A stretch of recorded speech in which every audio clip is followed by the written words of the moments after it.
Governor ঋণ খেলাপি, এটা 4 মাসে অনেকবার শুনলাম। আমরা আসলে বলতে অনেকগুলো বলতে একটা মিথ্যা কথাকে সত্য অনেক সময় করে ফেলি। সে বলতেছে যে ব্যাংকে টাকা যাতে মানুষ না রাখে। আমি বললাম যে না, গভর্নর তো চেষ্টা করছে।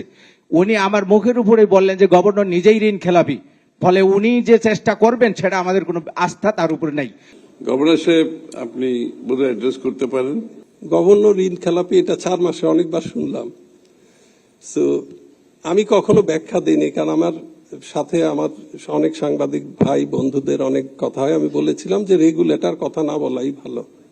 আমার আগে একটা প্রতিষ্ঠানে যেখানে আমি ইনভলভ ছিলাম, সেটা হচ্ছে যে একটা green factory, lead gold certified. দুই ধরনের, একটা হচ্ছে ওভারডিউ হয়, ডিলে হয়, সেটা এক জিনিস, আরেকটা হচ্ছে খেলাপি, বিএল হয়ে যায় যখন। আজ পর্যন্ত সেই ফ্যাক্টরি একদিনের জন্য বন্ধ হয় নাই। আজ পর্যন্ত সেই ফ্যাক্টরি একদিনের জন্য এক্সপোর্ট বন্ধ হয় নাই। আজ পর্যন্ত সেই ফ্যাক্টরির 1 মাসের জন্য বেতন ডিলে হয় নাই।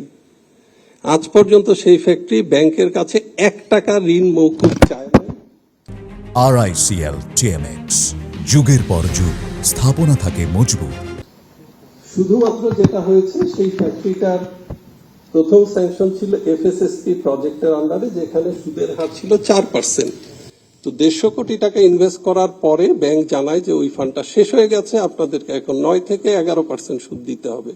তো স্বাভাবিকভাবে রিপেমেন্ট আগের প্রজেকশন অনুসারে হয় নাই, সেটা ডিলে হয়েছে, এবং সেখানে কোভিড ছিল, অন্যান্য প্রবলেম ছিল।